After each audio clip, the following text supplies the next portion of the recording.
International Houses series, What's Happening Now? Voices from Brazil. I'm Sharon La Cruise, the VP of Admissions Programs and Resident Life. Brazil is the 5th largest country in the world with a population of approximately 209.5 million people.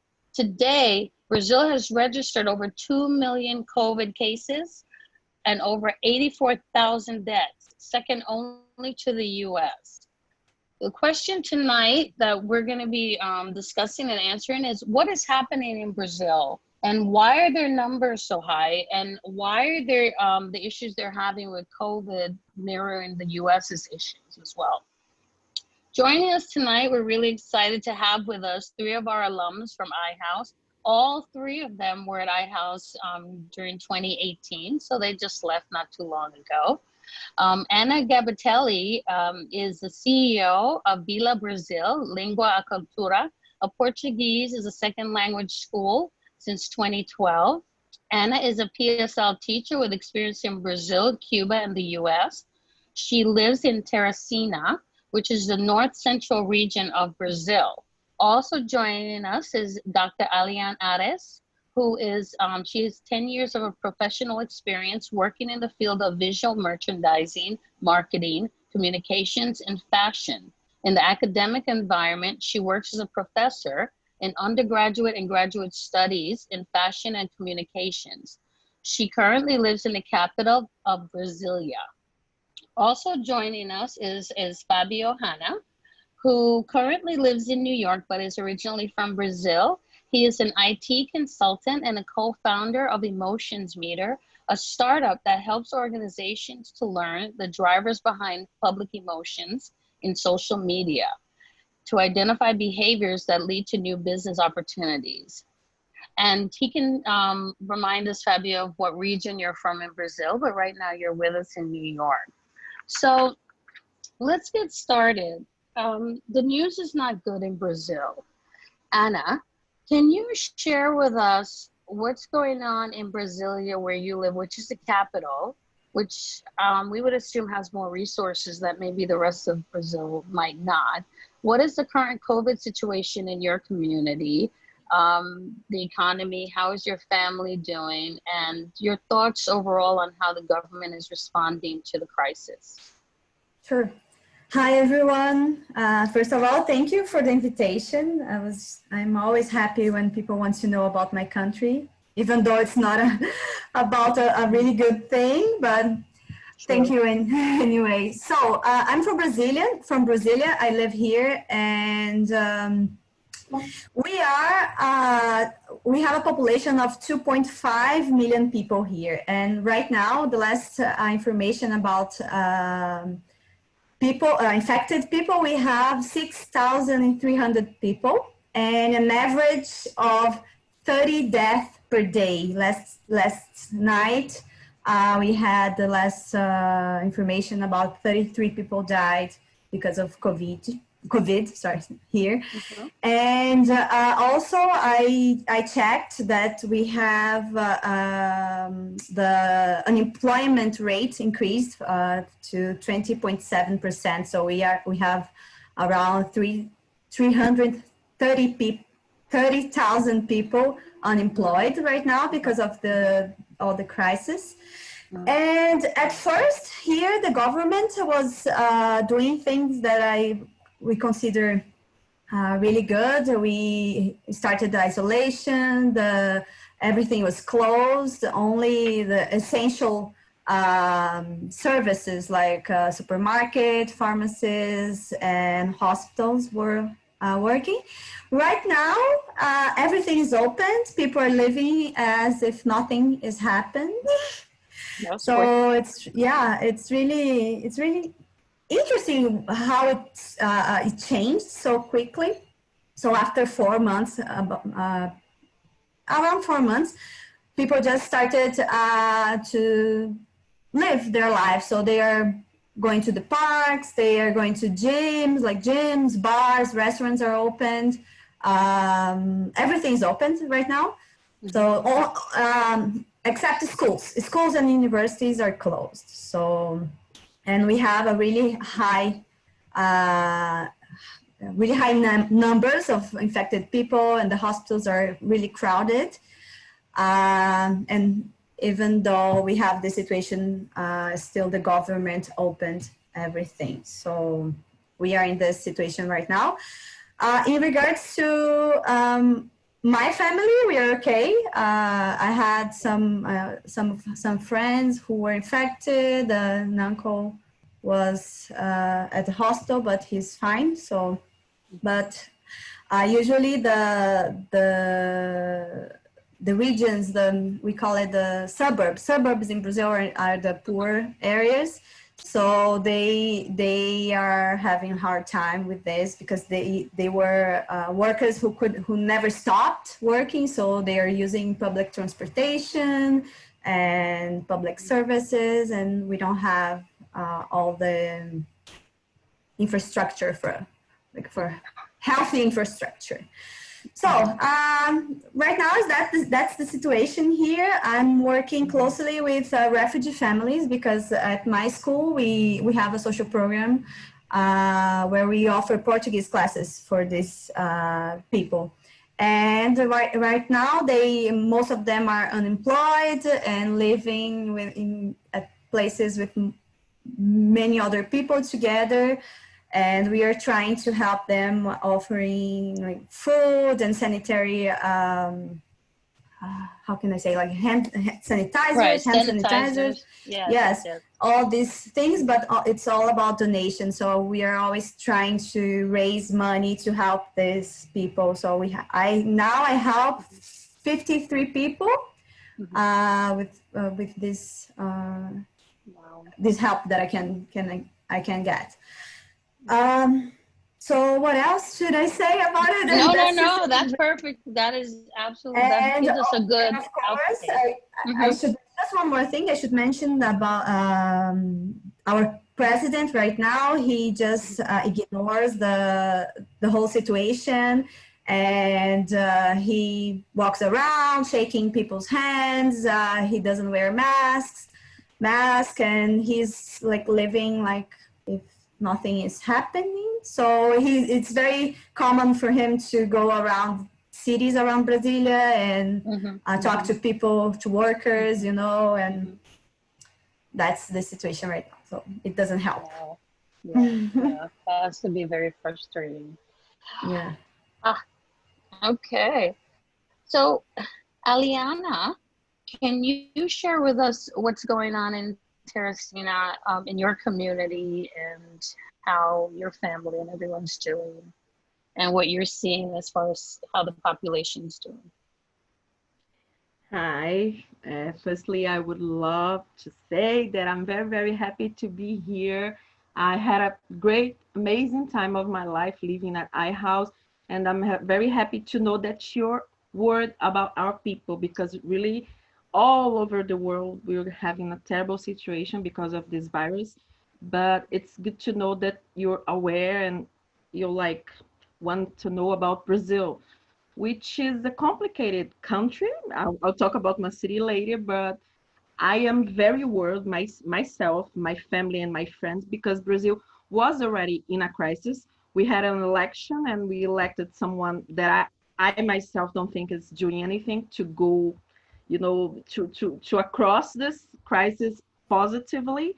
And now we are living with this virus, and I see this is spreading around. Fortunately, my city, Teresina, has an stable situation. Stable, see, we are dealing well with the virus, but there's something that is making me very worried, is because I am in Piauí. Piauí is one of the poorest states in Brazil, but the city of Teresina has a very good quality of life. So the city of Teresina has a structure. We have a very good medicine, but the interior of the state is very, very poor. And the disease is going to the interior, and it's killing many people the last 15 days. And these people, they don't even drink like a clean water. They are in a terrible, very poor situation. So I think that now the problem is the interior, not the capital city where I live. And unfortunately, we have a governor that is involved in many cases of corruption. Today, I always knew that he was involved, but today, for example, it's going now, all the newspapers and everything, that the federal police went to his house because he's involved in his wife in the name of him. She's involved because she was the Minister of Education of his government, and she might have taken 50 million reals. Yeah. It's a lot of money. Yeah, and all of this is happening in the middle of the situation, you know, and it's complicated. So, like, we have 20, my state, PLE, has 229 cities. Of these cities, just 5 don't have cases of COVID. We have about 1 million people living in Teresina and 3 million people living in the state of PLE. And these cities, as I told, they are very poor. They don't have a good health structure. And the governor, we cannot, we can not trust in the president, and we cannot trust in the government. So I am worried about my state because of this economic situation. We had a very large number of, small business closing their doors now here in the state of PLE, and we are poor state. So I'm worried about it now, like everyone. And what can I say about our president? I cannot say anything better than what I cannot, be his lawyer, because he's repeating a behavior that is very dangerous, a behavior of, denying the virus. Now he says he's with the virus, so we don't really know if this is true. The country seems it's like lost. It was already like this. We have been having this crazy and terrible political scenario since the last elections, Dilma Rousseff last elections, her last time, since they decided to do her impeachment, everything. So Brazil is in a very difficult situation, political situation. Now this political situation has a health situation. So I am worried about all over Brazil. Yes, and rightfully so. Fabio, last but not least, you're living in New York, but your family is also from a small community within Brazil. Can you share with us an update of what's going on, what you're hearing on the ground from your family and friends living there now? Yeah, well, first of all, Sharon, thank you so much for the presentation and the opportunity to talk about our country, Brazil.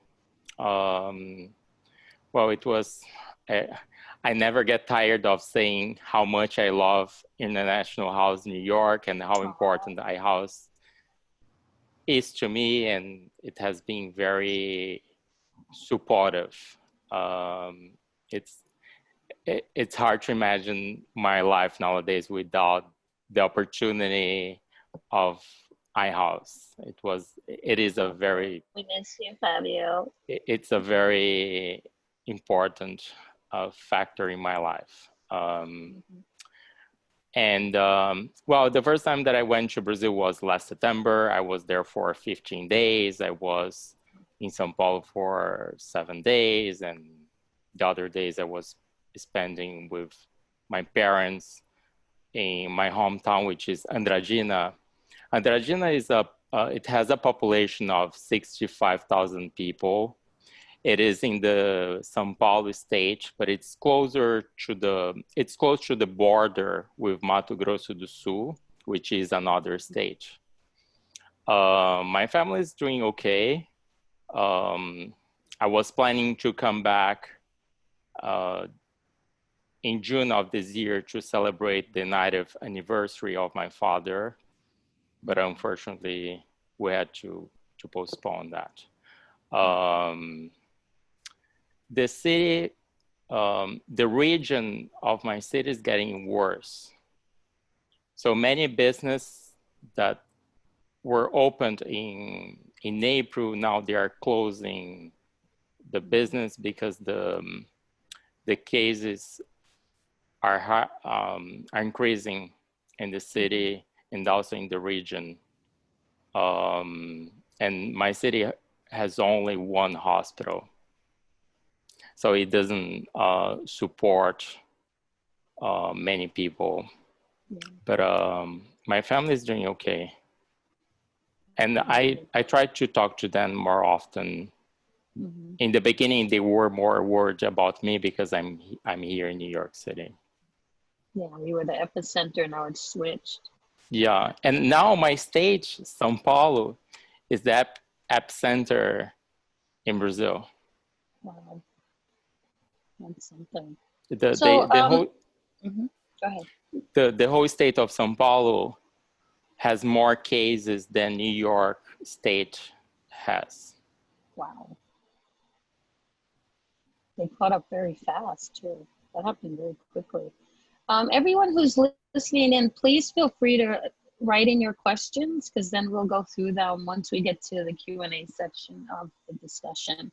Now this is a question for all of you. I was reading up on Brazil, and I was really happy to find out Brazil actually has a pretty strong, robust medical system that was able to fight off HIV and Zika. What has changed now? Why has this been so hard for Brazil to do the same with this virus, in your opinion? I can say. Mm-hmm. Yes, we have a very advanced medicine research. We have a very good health system, but it's the private one. Unfortunately, the public one that serves almost all the population, because people are very poor here and they don't have conditions to buy particular private, health system. So they have to go to the public hospitals, and the doctors are good, but the hospitals, they don't have the medicines, they don't have the structure, because we have a lot of corruption that, takes away the money that should go to this. This is the truth. Can I add something? Yes, please, feel free. I must say that here in Brasilia, the public health system is really good. So it's usually people come from other states to use the public system here. And one thing that is very interesting is that the private system here wasn't prepared as the public system was. So our first cases, people went straight to the public hospitals, and they had like a really good treatment, but the numbers are really high. So things started to get crowded. The hospitals started to get crowded, and the equipment weren't enough. And things started not missing, like people, we didn't have enough money to buy like medical gloves or masks for all the team. So what is happening? Yeah, what is happening now that I was talking to a friend who works at a hospital here is that they are reusing some disposable materials because they don't have enough equipment and materials to use. So I think now it's because the numbers are really high, and especially here the numbers are really, really high, and we don't have enough people working, we don't have enough equipment and infrastructure to all of this, so it's really sad. Yes. But Anna, what you're telling is in your region. My region, yes. Central region. The problem that Brazil is like US. This is the same. We are a very huge country, and the situation in each state is very different from the health. For example, the public system here is terrible. The private is good. There in Central, the public one is good. So it's complicated to say it's just one reason. It's many reasons. Like, for example, in São Paulo, they have an amazing. I know because I lived 10 years in São Paulo. I just moved to here again. and they have an amazing public system. The program for AIDS, for example, that you mentioned, Sharon, it's there in São Paulo in a big hospital, Emílio Ribas. So they started to do this, and they have a lot of innovative research, and it's wonderful. But it's concentrated there. When you go to Northeast and North, where I am, the public system is terrible. And see, the virus, you can't beat this virus as individuals. No. And without really strong leadership, because you can see in the countries that have been able to do really well and contain it, they have strong leadership, and they were able to kind of garner support from the entire country. So everybody fell in line and wore their mask, or they isolated themselves. But similarly, Brazil is almost like a mirror of the US in many ways, because despite a lot of our resources, we also, at the height of it and throughout the country right now, there are regions where they're running out of medical equipment, where they're reusing equipment, which is a nightmare because you're not supposed to reuse medical equipment. And we also have a similar leader. From everything I've read, Bolsonaro, your president, loves our president, and he mirrors everything he does and says. Can you talk about that? Fabio, do you have any comment on that? Especially because you live here. Well, there are a lot of similarities, and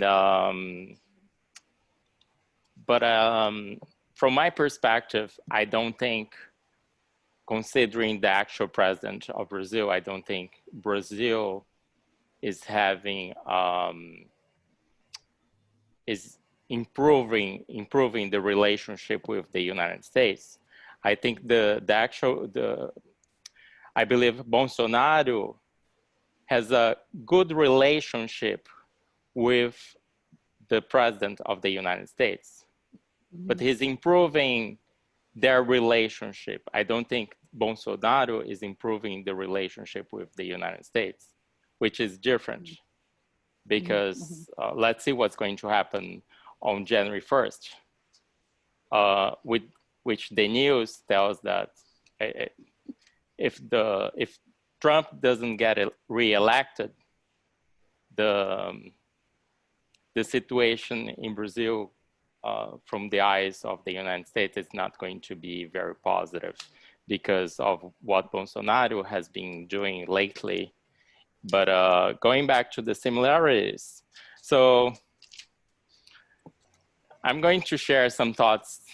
I mean, not some thoughts, but about what Bolsonaro has been sharing. He says that, oh, it's a little cold. In case you get it, you're going to get a cold. Some people will die, but they will die anyway. That's what he says. And from the perspective of the federal government, which he says, oh, if poor people die, they will die anyway. And they were born poor, and they'll be poor forever. Right. And if elderly poor die, it's good for the federal government as well, because the federal government doesn't have to sponsor poor and elderly. A very cynical way of looking at human beings. Yeah, he also doesn't hold any accountability. There's no federal plan. And now he says, oh, talk to your governor, talk to your state governor. And he replaced 2 health ministers in 4 months. And now we have a health minister that it's an acting minister, and he doesn't have any medical background, and he's from the military. He's very loyal. Exactly, he follows orders. Yes, exactly. And yesterday I read in the newspaper that he said, oh, he says the federal government is not responsible for offering any advice how to wear facial masks, which goes back to the plan that doesn't exist. And also Bolsonaro, even from day one, he says, open the businesses, reopening the economy. He says that the pandemic cure cannot be worse than the disease. And he supports chloroquine. This is crazy. Sorry. Yeah, I heard that. But is he really taking it? Well, we don't know exactly if he's taking it as part of his propaganda or not. We don't know if it's true that the fact that he got the COVID-19, or if it's also part of his propaganda. Another component that I see is that the results of COVID-19 in Brazil are questionable. Yes, your numbers are lower than they probably actually are. Yeah, and also it's not free. People need to pay. So in fact, testing. he's not a. Oh, go ahead. You're talking about testing. Yes. Testing is not free. Yeah. The test, the COVID SARS-2 is not free. And it's really expensive. It's not something that you can pay very easily, you know? Yes. And yeah, that's especially if you have a family. I was talking to someone, I was talking to a friend of mine yesterday, and she told me, oh, everybody in my family had the symptoms and we did the test, but some were positive and some were negative. They asked you to repeat the exam again. And she told me, oh, we cannot keep affording. We can't afford it. Yeah, this exam. I'll call her after the call to see how she's doing. So it seems that the narrative from the president, from Bolsonaro, is quite the same of what we hear in the US. I don't see much difference. Yeah, it's very similar. And they both tied their presidencies to the economic situation in the country, so that's why they don't want to deal with the virus, because that's... So what is the difference for me? Yeah. The difference is the level of the education of the people, you know, because here, for example, in my state, there has a terrible level of education. Many people don't even write or read. For example, I have some friends told me that some friends that live in more like precarious areas, like poor areas, that told me that the people who live in these areas, you know, in this neighborhood, they're saying that this virus does not exist. That the other party, PT, the party that Bolsonaro hates and is against, Lula's party, creating the disease. So they have the power all over the world. And it's, you know, I hear this and I go like, my God, these people are believing this guy because they don't have education to see that this disease is spread all around. So he's influencing, a very bad influence for people not to protect themselves, not to use masks, not to, you know, be safe. It's a bad influence. Maybe this is the reason that the virus is worse in Brazil and the US, because the leaders, they are not like helping, because they do not, the leaders should influence good behaviors and they influence bad behaviors. Well, I have a question. What about, what's the role of your press in the middle of all of this? Because you have a situation in Brazil where you have mass graves. And for the people who don't believe, what do they think those graves are? Or is it not being covered in the press? The funny thing is that the press is doing a really good job, in my opinion, because they're saying everything, you know, they are telling to all the words, like Bolsonaro is saying this is not right, you know, you should you should stay home, you should keep safe, should wear masks, and Bolsonaro is going against the whole world, you know.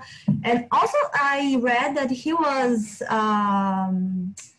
how can I say that? The international judgment something. Can you help me? Fabio, Aliana. I think you're talking about the Switzerland agreement. Yeah, yes, exactly.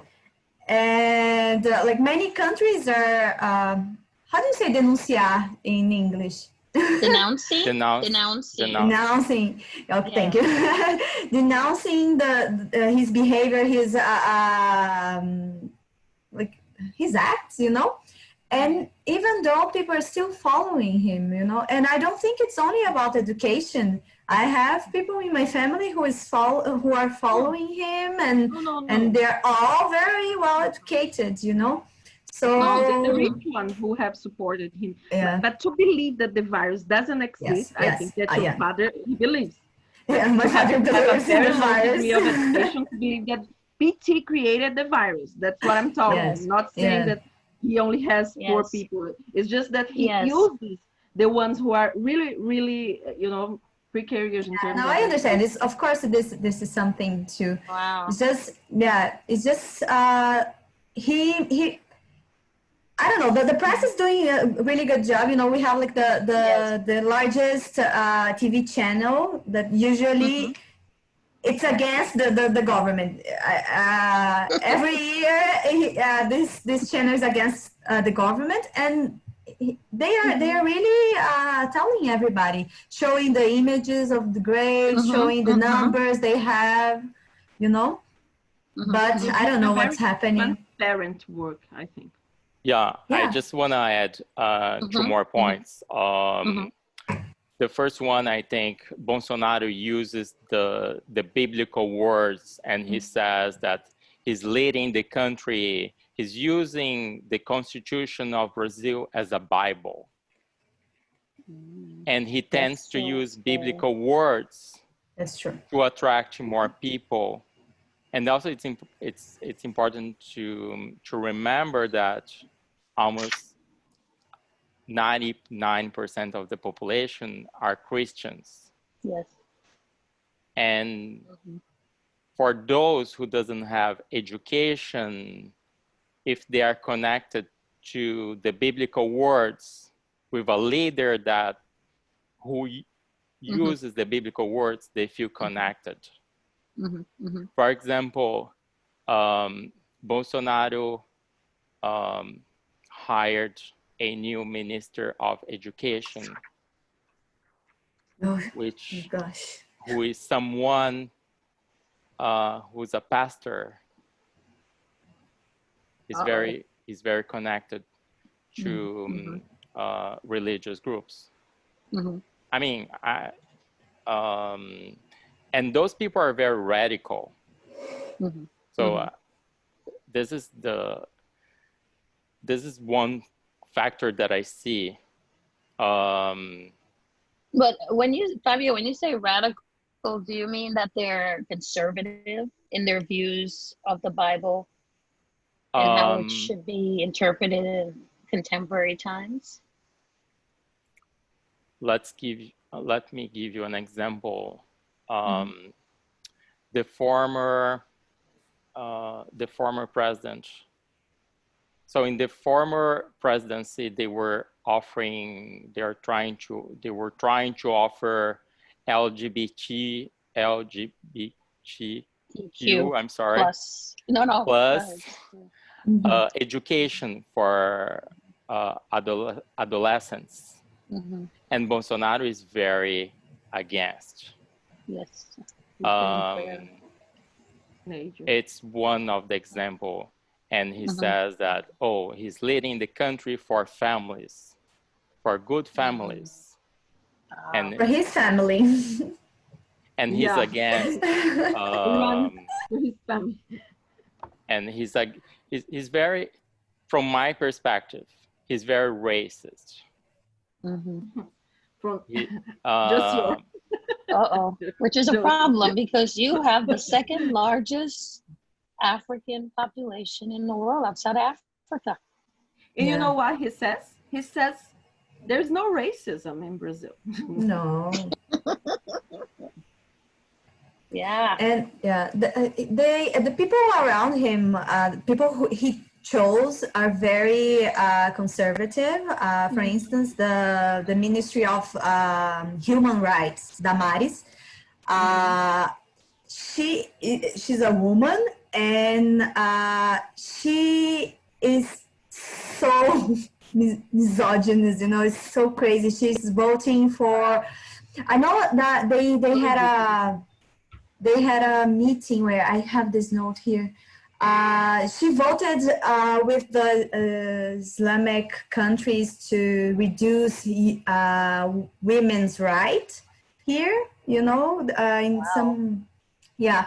So she's always telling how women should behave and women shouldn't work as much as men, that men should do this and that, you know. So he is armed with these people around him, with these conservative thoughts and behaviors, and when the people don't follow him, he just fires people, like he did with the health minister. He says, "My pencil will work." His pencil, like saying, "You're fired." He's like, "You're fired." That sounds familiar to me. So, question, what about the other institutions in Brazil? Can you share with us how they're holding up? That would be the church. Well, I know how the military is because they follow the president. But you told us journalism is doing well and strong.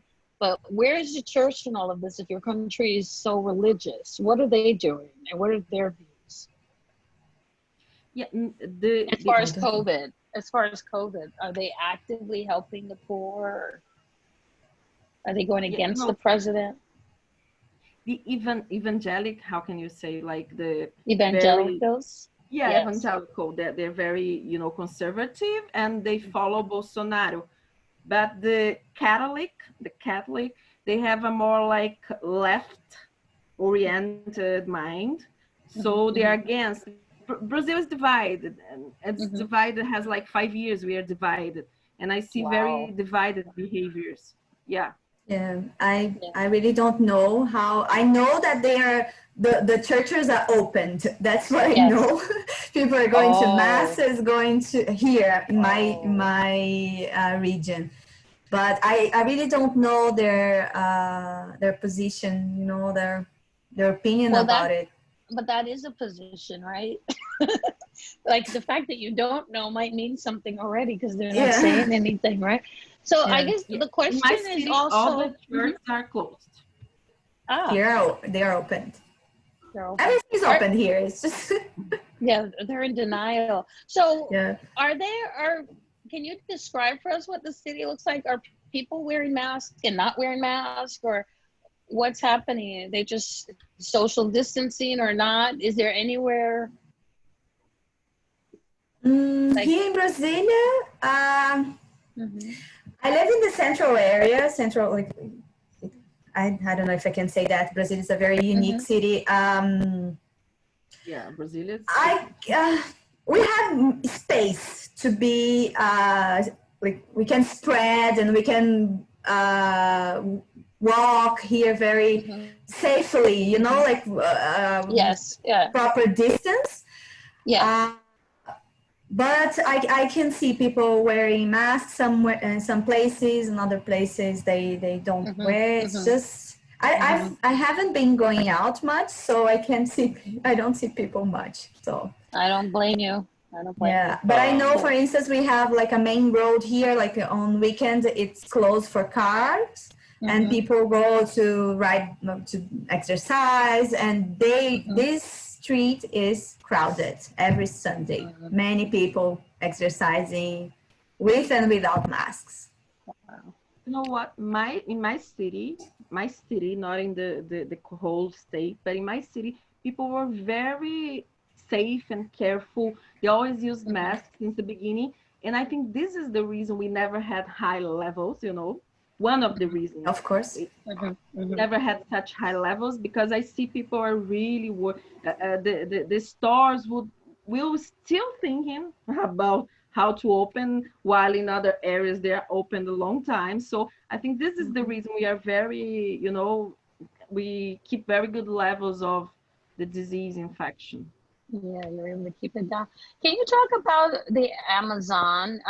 The New York Times just did a whole spread this weekend on how one person coming in from England has been able to contaminate thousands of people within the Amazon region. And it was fascinating to read how important the Amazon is to not just Brazil, but the entire region, because it touches on 8 different countries. And the waterways are critical to transportation.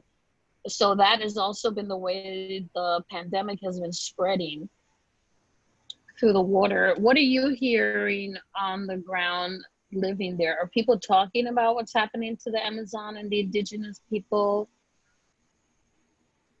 at all? Is that in the press as well?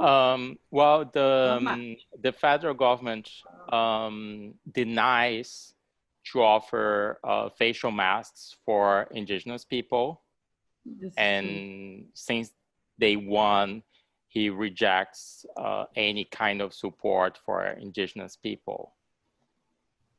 For example,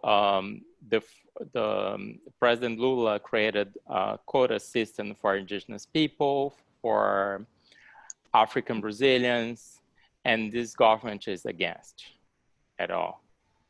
So he's unraveled those policies. Yeah.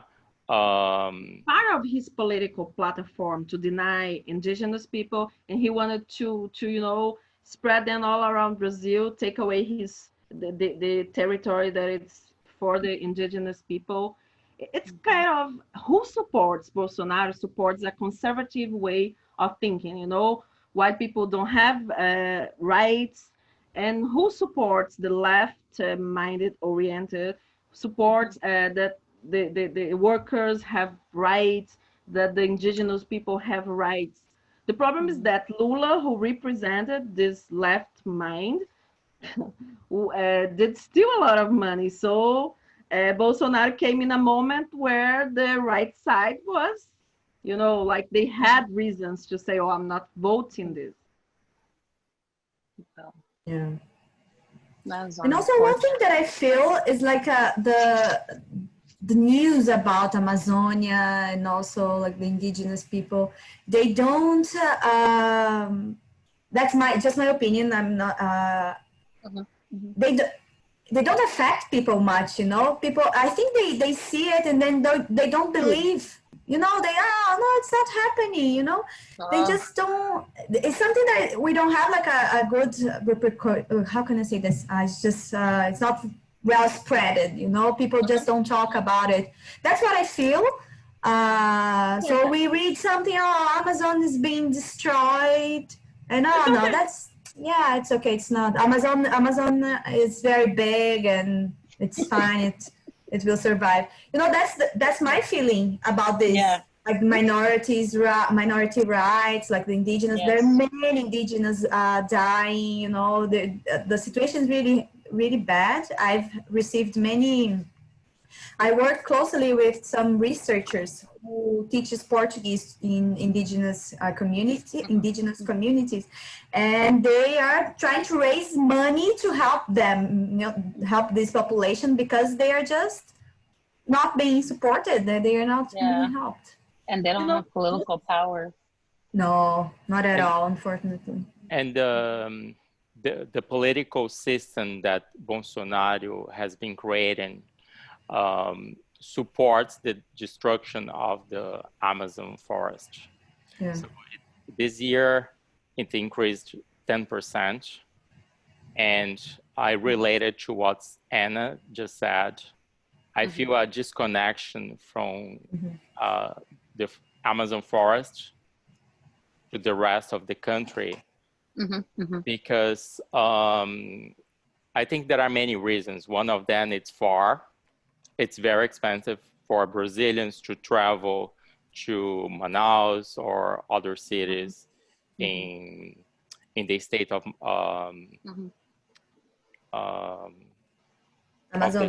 Amazonas. Thank you. I was about to say Manaus. Thank you. Amazonas. And also because it's a region that it's far from the capital.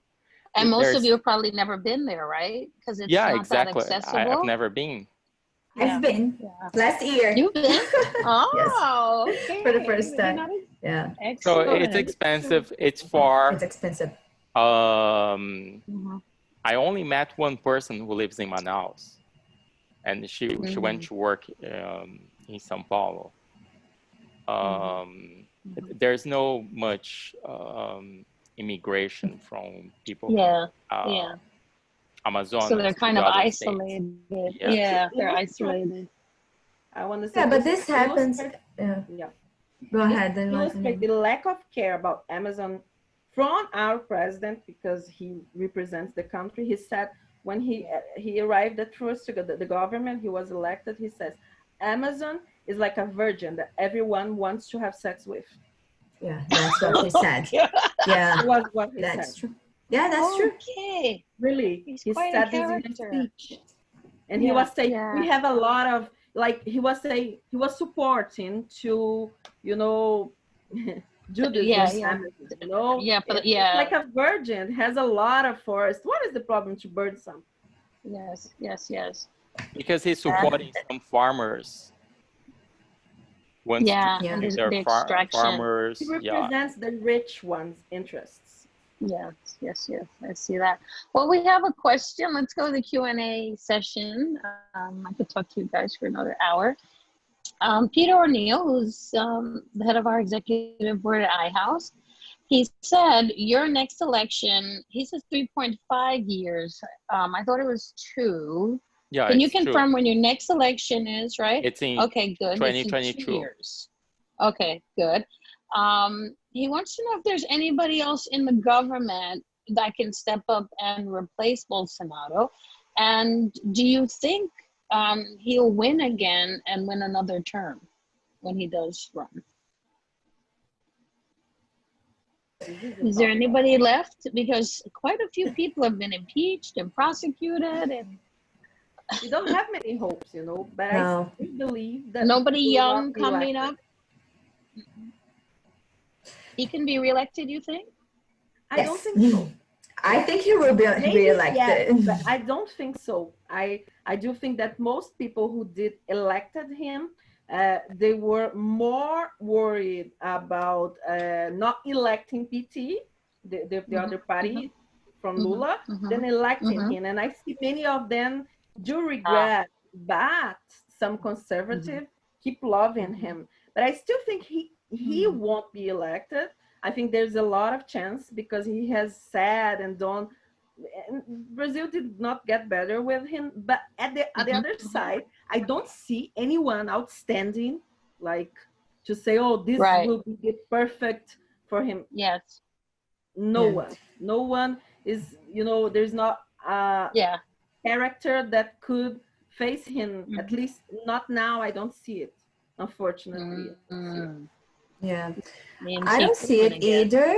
I don't see it either. You know, I believe that it should be somebody who is not from PT, you know, from this party that people here in Brazil hate now.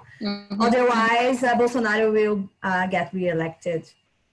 I've read some researchers they were asking people if they how can I say the statistics for his popularity, you know, and he still have many people on his side, you know, so I don't have many hopes. Oh dear.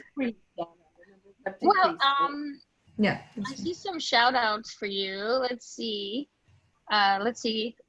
Fabio Gomez dos Santos. He is an alum of iHouse from 2020. He is from Sao Paulo. He sends his regards.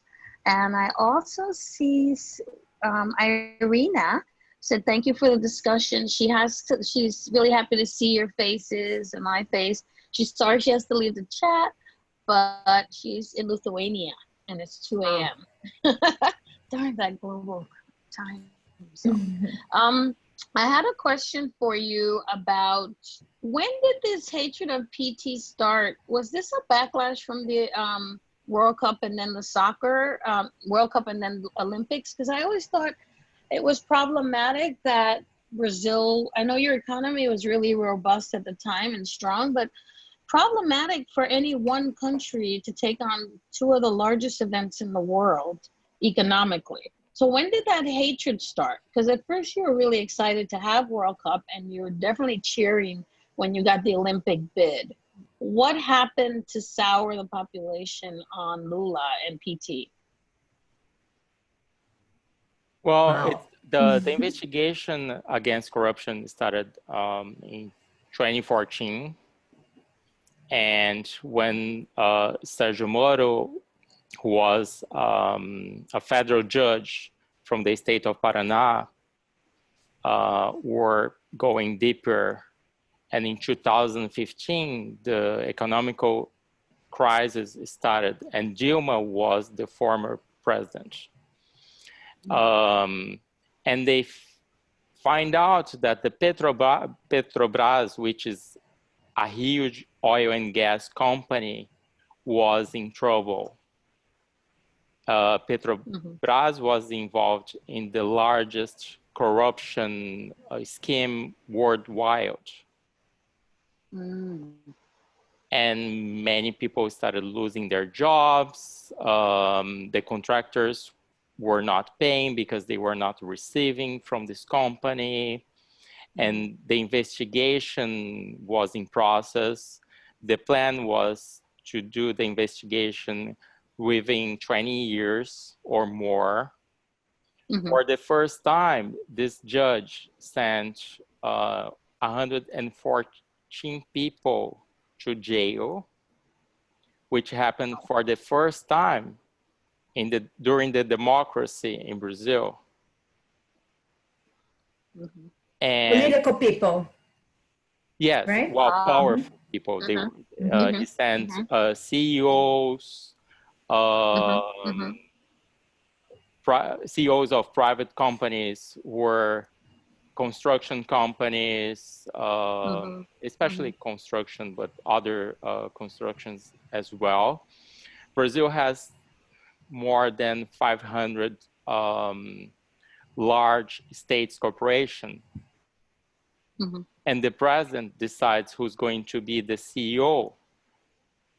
And usually they chose the CEO based on the political supporter. Yeah, yeah. Not exactly who's the most prepared for that position. So that's how you're rewarded. You're rewarded by becoming the CEO or president of these companies. Yeah. So then the investigation was in process. And in Brazil, the only news was this operation, which was related to investigation. And they started the process of impeachment, and then Dilma was impeached, which is very related.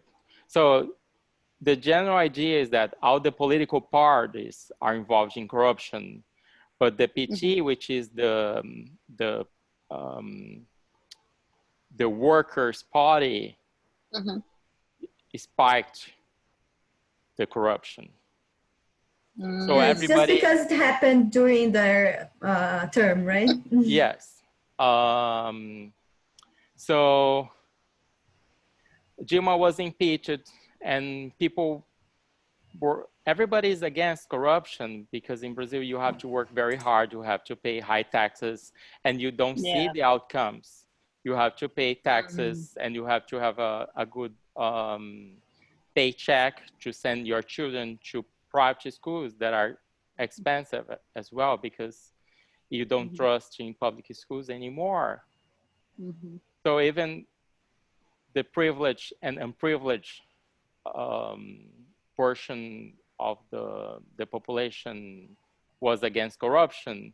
And one of the reasons that Bolsonaro was elected was, as Aliana just mentioned, people voted for him against the other party. Yeah, yeah. And they were angry.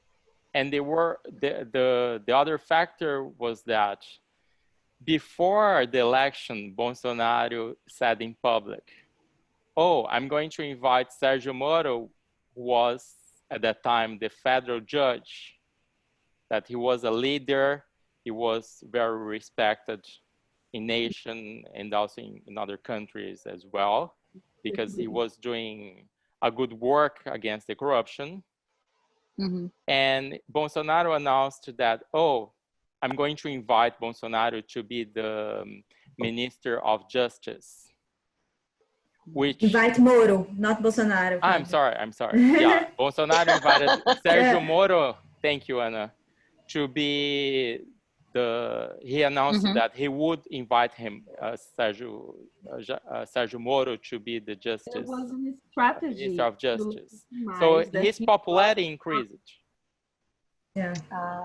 I'm I sorry, see. Anna. I Can see. you repeat that again? Yeah, go ahead, Aliana. You're saying? No, I just said that he called Sergio Moro to legitimize the image that he was doing during the election of an honest, because there was a time when there was one of the scandals involving PT, Lula, was the scandals that they gave a lot of money called mensalão, a lot of money to some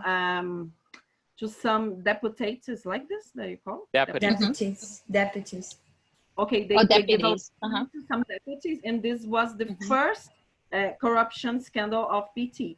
And in that time, Bolsonaro was one deputy who said, no, I don't want this money. And this came out, and then he said, I am the only honest political. Oh, he's gosh. very smart. You know, they have an expression for that in the land of the blind, the one-eyed man is king. So he's the only one. That's him. He's very. People say that he's smart. not He's very corrupt. And now we see that his son, everybody knows his son made a lot of corruption things, but some people tell to me, but it's his son, it's not him. So can you imagine? So Bolsonaro was a federal deputy in the state of Rio de Janeiro for more than 20 years. He barely approved. He only approved 2 projects in 2018. 2 projects in more than 20 years. And his popularity was very low. So his popularity was very low. But you know him now. When he decided to invite Sergio Moro, wow, the idea was, oh, this Bolsonaro he's honest because he's inviting Sergio Moro. Oh, he talks to the family. Oh, he talks biblical words. Oh, he's from the military. It's like it has the nationalism. Yes, he checks the right boxes. Yes. So how do you predict this all plays out? What's the future for Brazil for the next 2 years? Even the next year, what is going to happen? I really I'm heartbroken to tell you that I don't see a good future for us. I just can't see anything, you know. I believe the inequality is increasing. Yeah, of course. Many things that were done for good, it was erased. I think human rights will how can I say, be jeopardized, you know, the many projects are not going on anymore. Education. It's very difficult because Bolsonaro thinks women have to stay, you know, at home. See many people are still coming back, you know, all the rights I see, they're like going away. Shrinking. Shrinking. This is wow. the word. And it's hard. Once you lose it, it's going to be a fight to get all those rights back. So as you know, in the US, we can't judge. We have our own COVID, you know, we have our own political issues, which you can see play out in our various states. And we have also a problem, depending on who you are, with our current leadership. So but I still think because it's the United States, we do have a lot more resources to leverage. Is there anything we can do from the US to help Brazilians Don't vote for as we Trump. go through this? I think That's the best thing you can do, you know, to help us, please. if falls, Bolsonaro has a chance to fall. Yeah. Yes. I think that, yes, maybe to raise some money to give to the more poor people. Sometimes I think about it. I'm doing with my students masks now to give to the doctors, and yeah, this is what I'm doing from my part. But I would like to know the people who I know. I don't know them in person because I'm a medium class person, but I know there are people who are suffering a lot, and we don't have like connection to these people because they live very far away. They don't have a job. They're living out from the money the government is giving. That sometimes they cannot even get it because they don't have ID. They're so poor that they can't write. They don't know how to go to the bank. There are these people here in Brazil. I know that they are. And we don't have statistics about them as well, because if they die, nobody knows, you know, like in favela, we know that many people are dying, but they don't count. They're invisible. Yeah. It's very and that's dangerous. sad. Yeah. Very sad. Unfortunately, the problem of poverty is getting worse. Many thousands of people are starving. They are begging for food for survive. And the communities try to help each other. It's like, oh, I have rice, you have beans, you have potatoes. So we can donate all we have for other people. So there is a sense of collaboration in the communities. But again, there are many communities in Brazil that I've never been. I don't know exactly what it is, but people are struggling and they are suffering a lot. It's like, it's as it was already mentioned, they are invisible.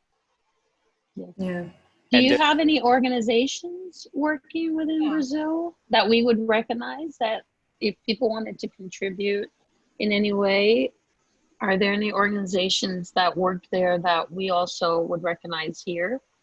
Like the Doctors Without Borders or the Red Cross or... Go ahead, Anna. No, I was about to say, like Red Cross, the UNICEF are here,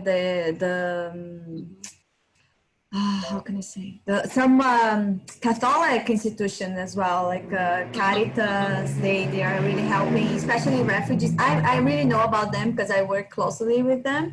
So we have all this international organization here. But as I talk to some people, they are also having a hard time working here because things are not working, you know.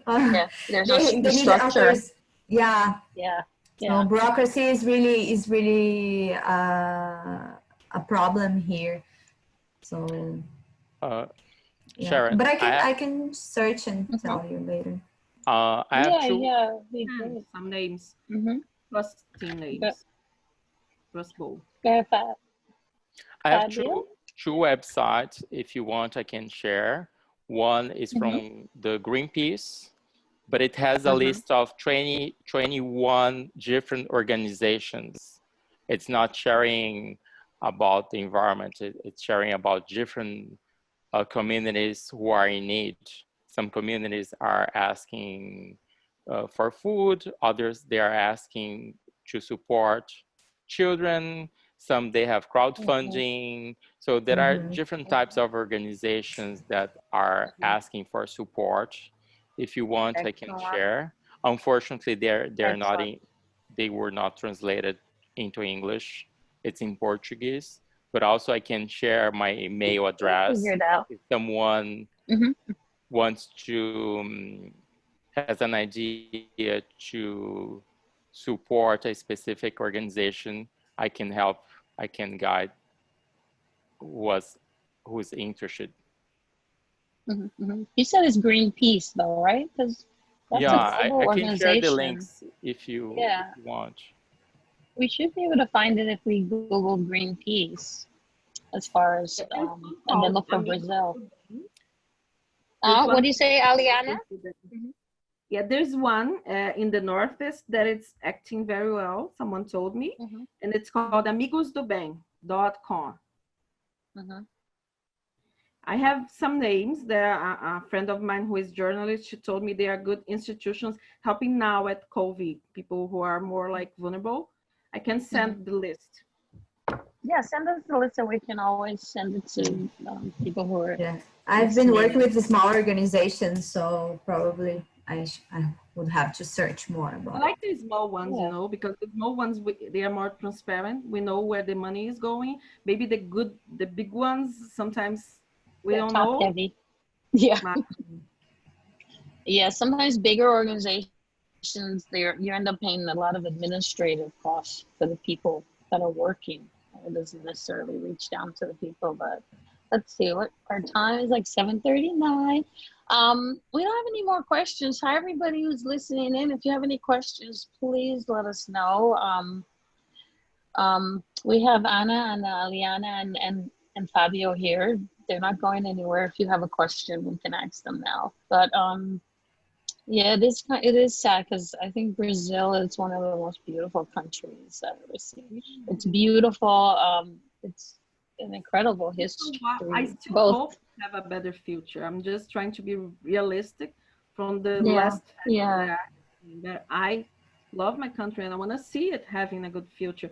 I just at this moment I'm very negative because of the yes. No, and you're right to be. I mean, we feel similar here. There are a lot of people, I'm sure in Brazil now, there's a lot of people probably suffering from some of the same things. We're suffering from like depression and things like that. It's really hard because you probably feel so powerless. And some of it is so obvious. The sad thing about the pandemic is it's in the beginning, you could say you didn't know at the beginning of the year what it was. But now you've seen so many countries who've experienced it, you can predict kind of where your country is going to end up just by comparing yourself to the countries who've had the virus before. You know what works and what doesn't work. And so the tragedy is to have countries not and leaders not follow those directives. You could see what Italy did. You could see what they experienced. You could see Germany, Japan, South Korea, Australia. You can't say you don't know anymore what needs to get done. But if you don't have the will, and if people, you know, if you choose well, now it's very clear to everybody that leadership really matters. And who you choose as your leaders matter. Yeah. Really. Voting matters. Yeah, and there's a skill set. You can't walk into a top Fortune 500 company and say, I'm going to run this, and have no experience or a good resume or background. It's very interesting how sometimes people can be very casual about who their leaders are, when most companies wouldn't allow it. But you know what? I think we can see something good. We can take something good out of it, because I've never seen Brazilians talking so much about politics, you know? And since the last election that was very controversial, and people started really like fighting against and talking and arguing about politics, and it wasn't always like this, you know. Brazilians were okay, yeah, they are corrupted, that's fine, they're all the same. But I saw it. I saw this change, and maybe it's something good. I don't know. I think we should try to find good things. I know. We're so doom and gloom. I know. Yeah, but it wasn't something that we usually talked. Yeah. No, definitely. Brazilians are more political today. They are more concerned about political issues. They were not considered at all in the past, you know, like. It was like everybody was a teenager, I don't care about politics. And now people really have, you know, strength to fight about politics.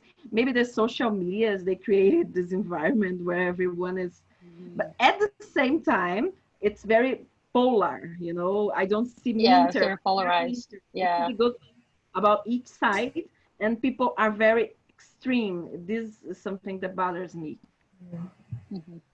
But we are talking about it. I know. Yeah. At No, least. it's true. Yeah, yeah. And I mean, unfortunately, you're right. We're very doom and gloom, but in the tragedy that there will be things, there will be some things that will change for the better. You're still kind of early into this, so you don't really know what that will be. Yeah. One thing that I've seen in the education scenario is not like very focused on politics right now, but it's that people are seeing life differently because of this isolation. You know, they are having like a different routine. Parents with their kids. So I've seen in my bubble here with my friends and people who I live with, they are talking about like education, how teachers are important and how they should do things, you know. So I think this we can I don't know. Brazil was a country that did not, you know, not very considerate with their teachers and professors. You know? Very like we're not very valuable for the society. Yes. And you're not well paid. Reinforced it because he said professors are spreading, you know, left side ideology. So yeah, when he was elected, it's so many things that I would spend all day telling you, and you would not believe. But when he was elected, he told the the students to record the classes to show how professors and teachers at school are spreading ideologies. Propaganda and stuff. Wow, that's scary. That would make me want to join that profession if I'm being recorded. My students. How teachers are important because we are at home teaching classes. We don't need the structure of a faculty of a school. We are the ones who are, you know, teaching. So I see that people, it's like holding on. Right. People started to think, oh, professors are important. First step about it. Baby steps. You really do mirror a lot of the issues we have in the U.S. because in the U.S. we've learned some of the same lessons about the frontline workers, about the nurses and doctors in the hospital, and the aides. We've had to learn the same thing about teachers and how difficult that job is and how important they are to society. We've learned some of those same lessons. Same lessons. In America, I think we had a very similar, you know, discovery at the same time, different one because we were explored and the USA were like more, but at the same time we have many similarities, and Brazilians, they do copy US way lifestyle, the you know. So maybe because this was the same, I realized with my research in plus size fashion, it was almost like the obsession about beauty, the same in Brazil and the US. So they were in the rank always, US first, Brazil second, always, of everything, even of obesity and even of plastic surgeries. This is so. Yep, Brazil is known for that, and you do have a lot of beautiful people. Yeah, it's a lot. Yeah, it's a very interesting thing, that obsession. Yeah. So Fabio, you haven't said anything. We're gonna start to wrap up. Is there anything else you want our audience to know about Brazil and what's going on in Brazil? I just want to share some thoughts about collaboration. I've been seeing lots of collaboration between large private organizations in Brazil. I've never seen CEOs of the huge banks on social media talking about their initiatives.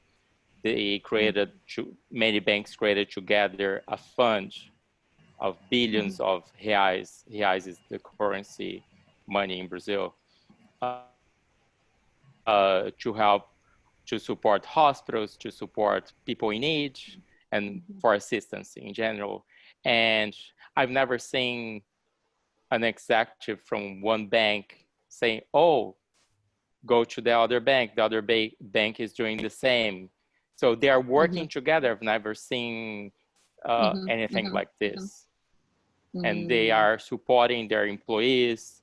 They're not firing. They declare that they are not going to fire any employees during the pandemic. The large corporations are doing a tremendous good job. They are keeping their employees working safely at home, and they are working together.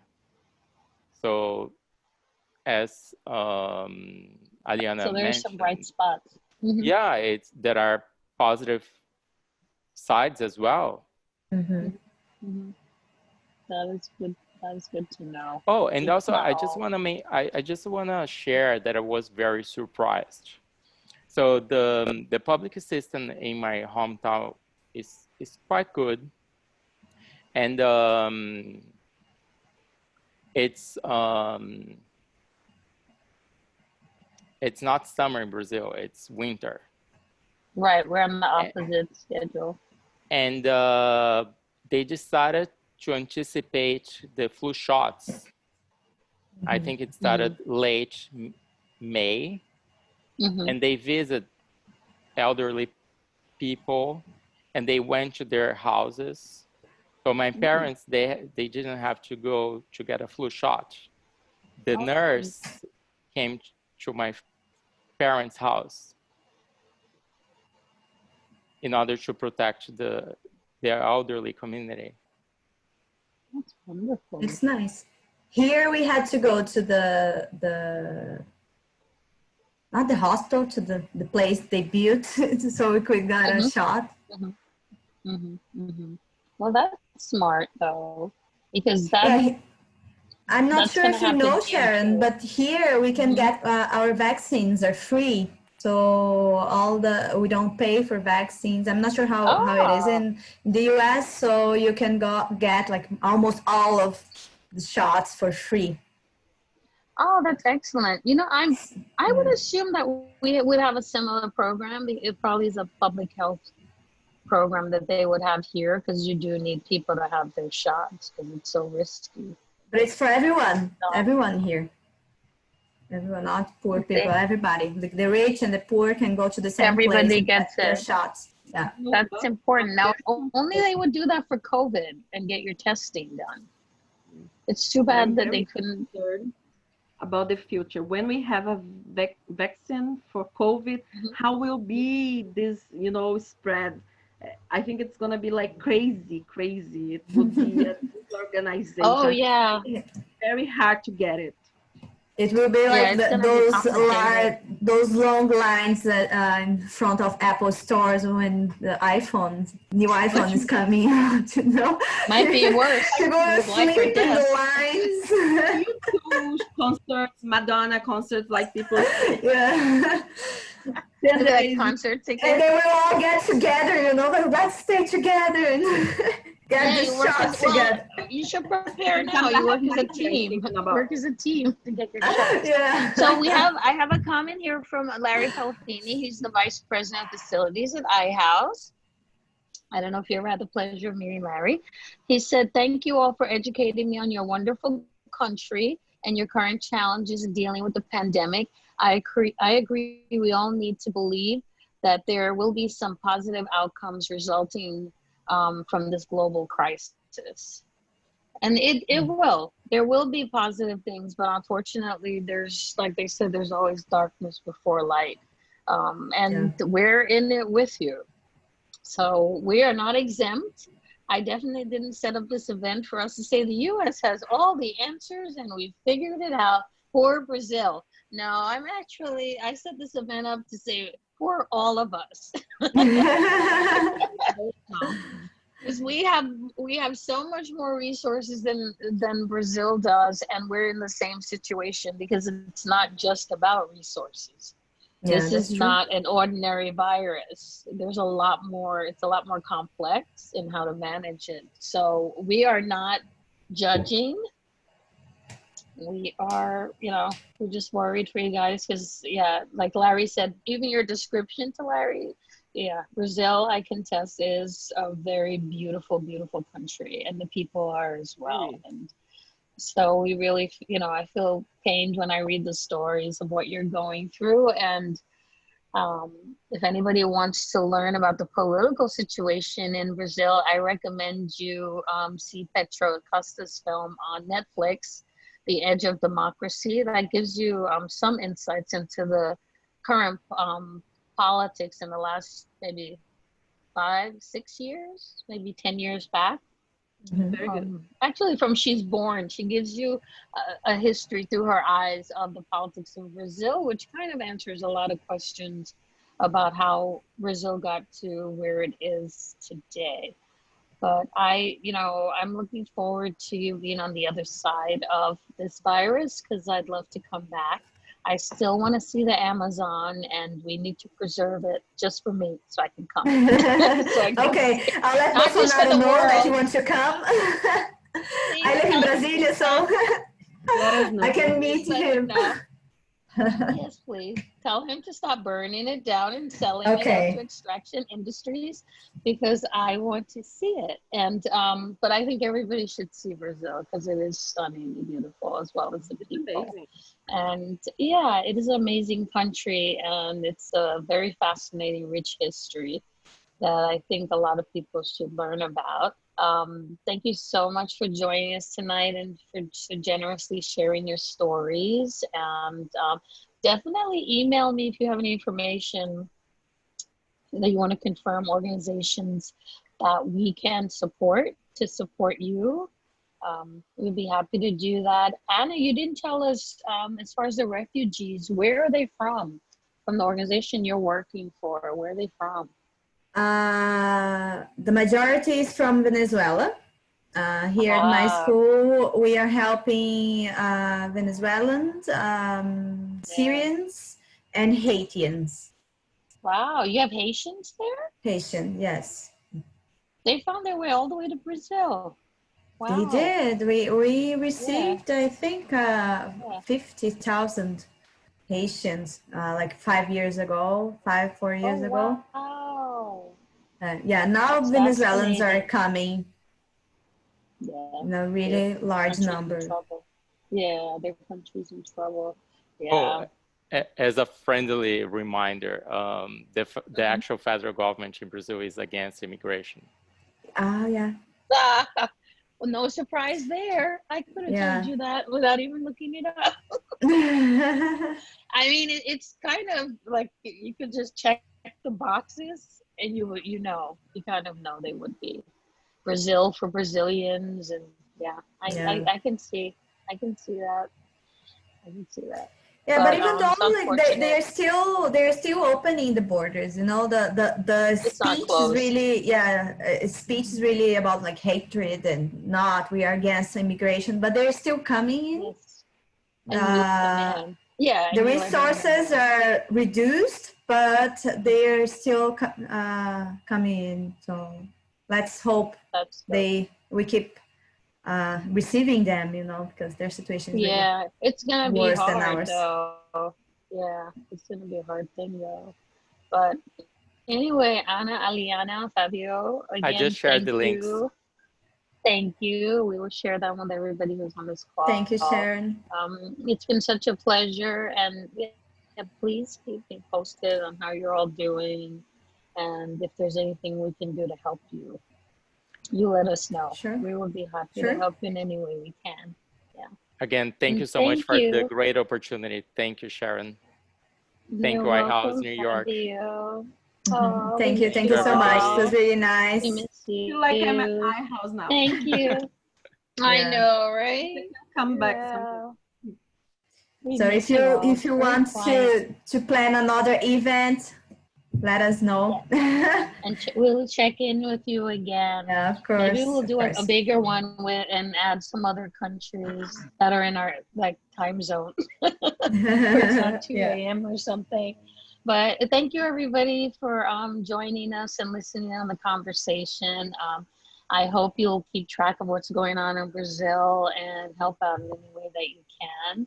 And I wish you all a good night and stay safe and take care of yourselves and your family.